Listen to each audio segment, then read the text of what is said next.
Dana White's Contender Series 2022, week number 1. These are the full card predictions, betting breakdown, and the weigh-in recap show. We'll look through each of the matchups, check out the fighters on the scales, and give the official prediction for each of them. Make sure you guys smash that like button. If you're new to the channel, subscribe, turn those post notifications on, and share the video as well. Let's jump into fight number 1. Alessandro Costa versus Andreas Luna Martinetti. I like Andreas Luna Martinetti to win. I feel like the reach is going to be a factor here. He has the advantage in the height. 5'7" to 5'3" will pull the fighters up on the scales. Something that I will say, I really like the boxing of Costa. He's dangerous inside. 5'3", gonna be hard to get inside of Andreas Luna, who fights well from distance. I like his kicking game, solid front kicks as well. Dangerous jiu-jitsu on the mat. There's Costa, he looks jacked. Both guys in very good shape.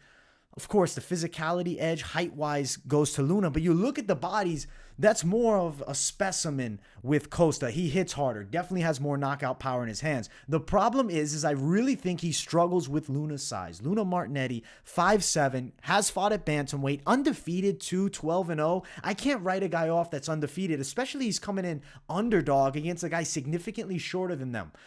Costa hits hard.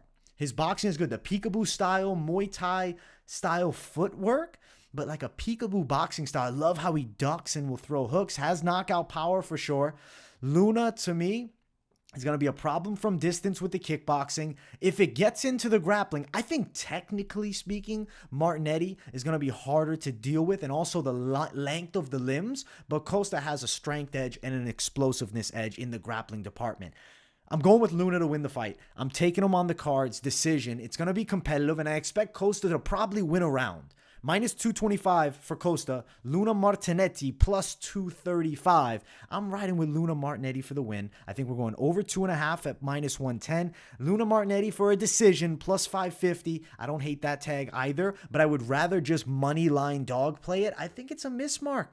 Costa, go out there and prove me wrong, but I think Luna Martinetti takes him on the cards, and I think the bookies are messing up with this one, doubting a 12-0 guy with a serious height advantage. I think he gets it done. I believe he's in the fight here. Next fight of the night, Denis Buzukja versus Kaleio Romero. Dennis was on the Contender Series in the past, loses to Melsik Bagzadian. Not a bad loss to have. Melsik's a dangerous guy, tricky stylistic matchup. I like Denis Buzukja chance in this one. I think that he's going to be able to take out Kaleio Romero. Actually, I don't know if he takes him out. I think he beats him. I like the standing game of Dennis a lot, but he is pretty hittable with straight shots. Romero, though, more of a scrappy style of stand-up, pressures with the hooks, will look to wrestle a lot. I expect him to try to take Dennis to the floor. On the mat, I think Dennis has better Brazilian Jiu-Jitsu skills. I think he's dangerous from the bottom. He's got a pretty slick submission game. Will throw attempts up there. Pretty athletic guy, well-built. We'll check them out on the scales here. You see Kaleio Romero in shape, ready to go. Dennis, same thing. Very good shape, ready to rock.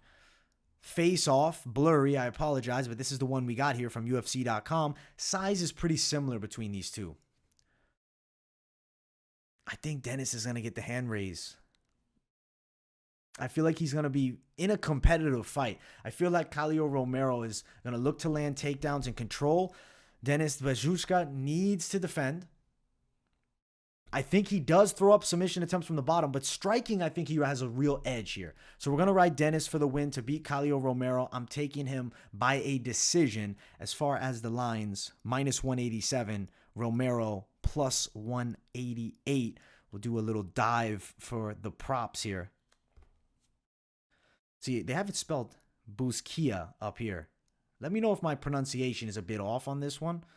I'm 90% sure I'm on the money, but if I am off, let me know. Looking at the line, Denis by decision is plus 150. Money line, he's minus 187. Romero plus 188. I like the over 2.5, minus 160. I think Dennis gets the win. I think he's going to beat Kaleio Romero, and I think he takes him on the cards, and I think we're probably signing this guy to the UFC since it's his second go on the Contender Series. Only a 4-fight card also, guys. We did lose the co-main event, but we have a new co-main event. Anton Turkalj versus Acácio dos Santos. I got to ride Anton, man. Technically superior stand-up game. Power. I really feel like, from what I saw of the tape, pretty impressive guy. He got a quick win in the last one, but then when you dig back and you watch some of the older matchups, you see the potential that's there. I see the kickboxing from range. Nice high kicks. You look at Dos Santos, he is pretty good. He's got a Muay Thai striking style, fights out of the southpaw stance, but will switch. Hits pretty hard, solid run right now. What's the most recent loss? He got an injury, and then he wins the rematch. I'm concerned that he gets too wild, and he's dealing with a guy that's so much technically superior. And I feel like Anton is a lot more crisp with his kickboxing game. Dos Santos is going to force things. He's going to throw a lot of power in his punches. He's going to look for the KO. He's going to unload everything. He even will wing shots at times, which I don't like when guys wing shots, especially against a Swedish kickboxer. Anton's going to find the chin and sleep him. I love the nickname, too, the Pleasure Man, because he ain't giving no pleasure in this fight. I think it's straight pain for Dos Santos. Anton Turkalj win KO round 2. First round will be competitive. Dos Santos will be in his face, but he's getting knocked the hell out.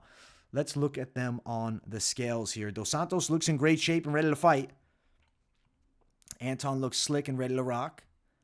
We got a good face-off. Pretty similar stature to both these men. The flow on Anton. I feel like this guy's marketable, man. We need a Swedish guy right now. Gustafsson just took a tough loss. Light heavyweight division.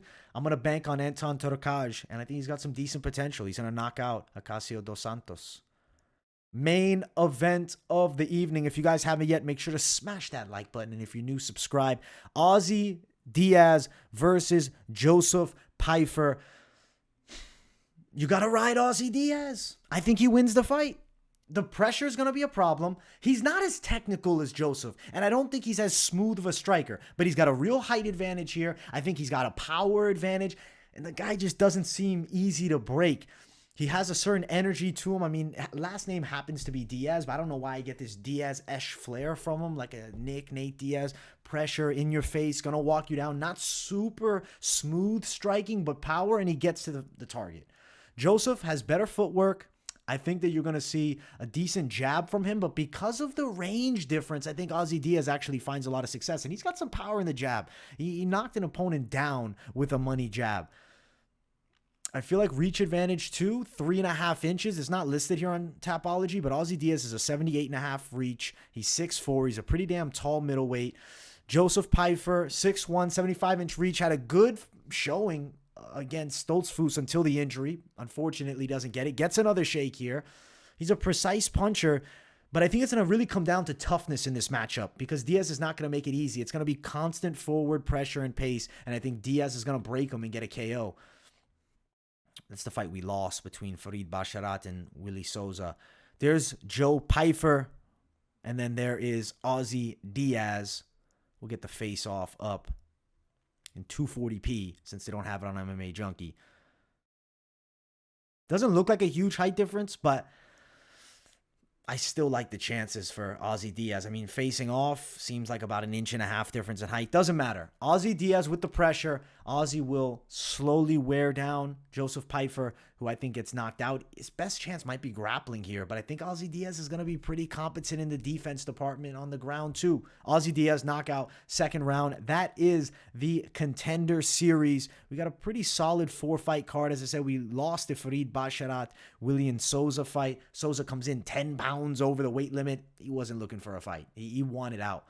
Wouldn't necessarily recommend parlays for this one, but if you were looking to do one, I think Anton Turkalj and Ozzy Diaz are two pretty good plays. You could also put Dennis on the slate with Anton. Depending on how you want to do it, 2-fighter max parlay on the Contender Series would be my best recommendation. I would really lean towards money lines, props, over-unders. These guys, though we can get tape and see a lot out of them, still earlier on in the run, right? This is the Contender Series, not UFC level. We haven't seen them fight at the highest of levels just yet. We're going to find out a lot on Tuesday night. Hope you guys enjoyed the breakdown. Much love to everybody tuning into the show. Smash the like button if you're new, subscribe, turn those post notifications on, and share the video as well. I will be dropping the picks for the Contender series each week, and I'll be doing a better job of dropping them earlier on Monday rather than, passing. Honestly, right now, it's midnight, 12:30 Tuesday. Hopefully you guys are enjoying it and still getting the picks before the actual fight night. Much love, everybody. Let me know in the comments what you guys think. If you don't have anything to say, but you just enjoy the content, drop a W in the chat. Show your boy some love. Thank you all so much, and I will see you all in the next one. Peace, everybody.